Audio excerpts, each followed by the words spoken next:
2009, is expected to take a physical and see if he's a possible fit to play under new Buffalo Bills head coach Rex Ryan.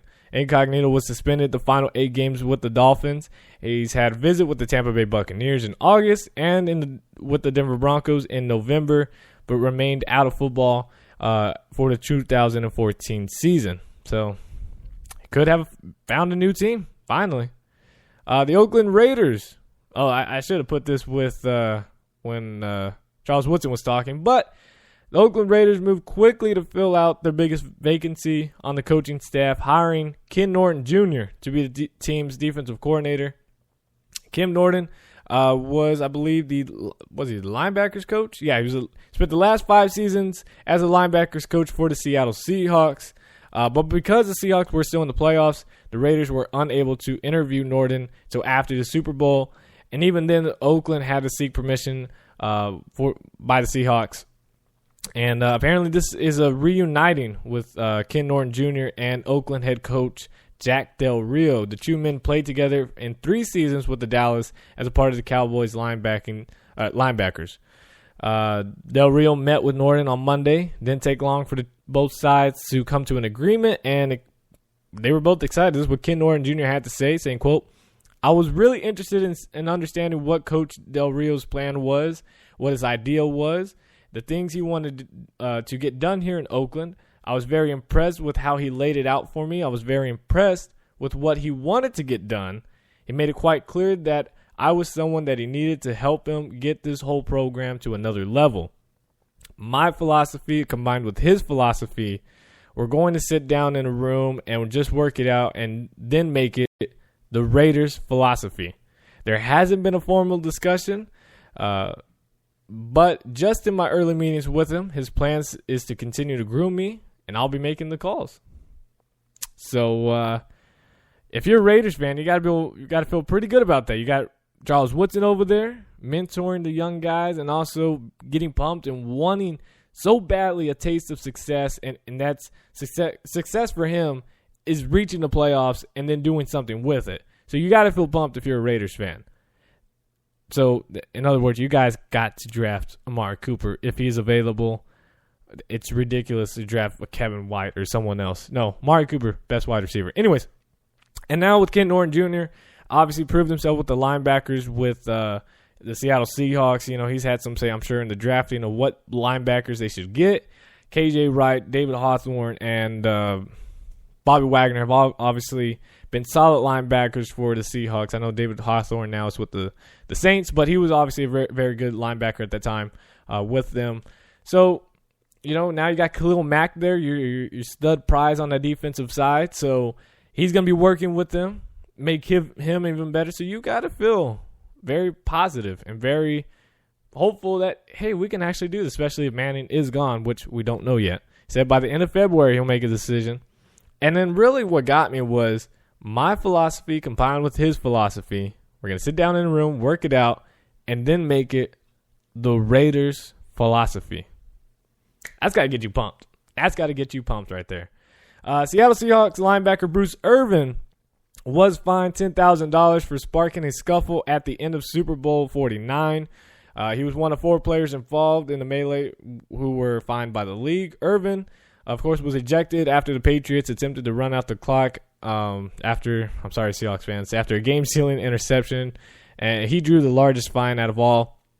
Meanwhile, Seahawks defensive lineman Michael Bennett and New England Patriots tight ends Rob Gronkowski. I'm going to try to pull this one out. I practiced. Michael Humanawanui. I hope I got that right. Humanawanui. I think I said that right. Michael Humanawanui. It's kind of fun to say. Just try it a couple times. Anyways, they were each fined $8,628 for striking an opponent. And that was final. Again, exact numbers. No idea why. Pretty crazy.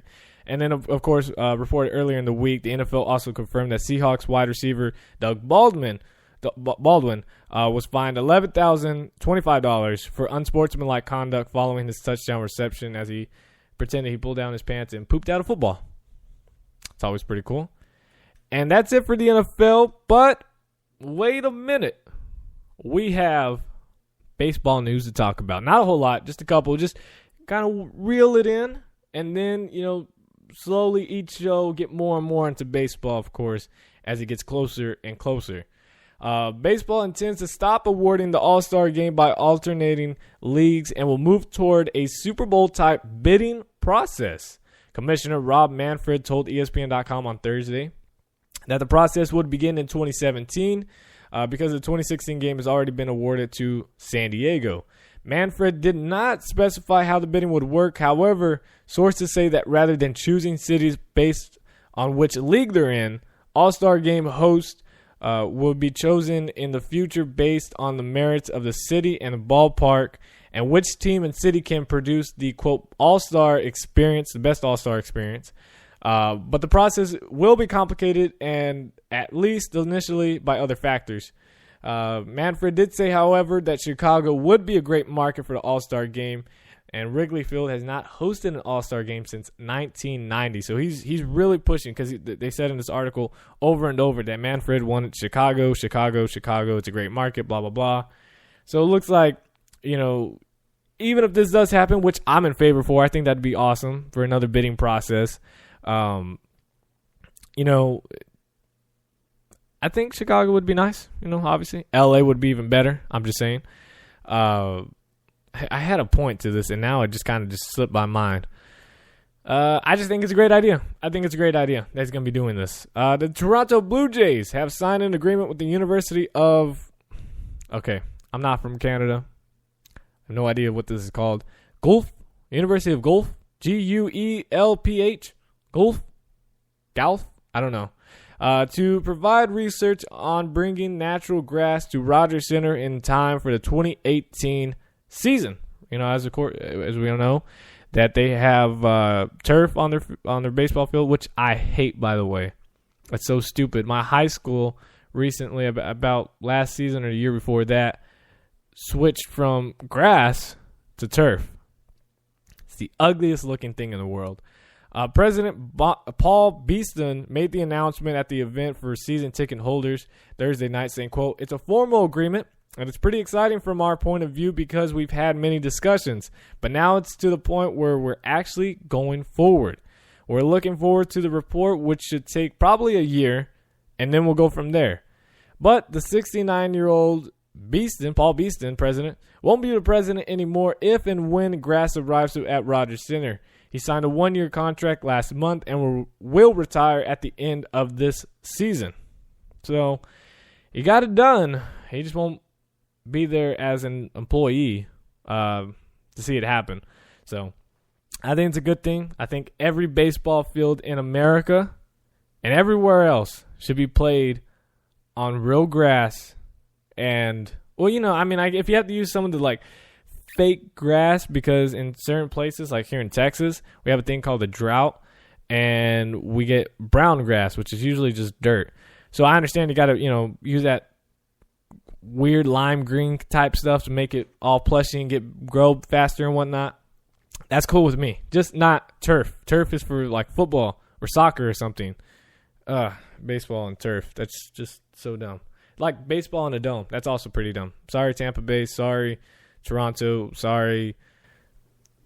Well, Houston's got a nice dome, though, and so does Arizona. So, because they can open. I know Toronto does too, but it's okay. But anyways, that's it for today's show. Hope you guys enjoyed. Again, the Short Sports Show every Saturday morning, whether you're listening on iHeartRadio, Spreaker.com, iTunes, YouTube. Be sure to share it, like it, and then share it with your friends and family.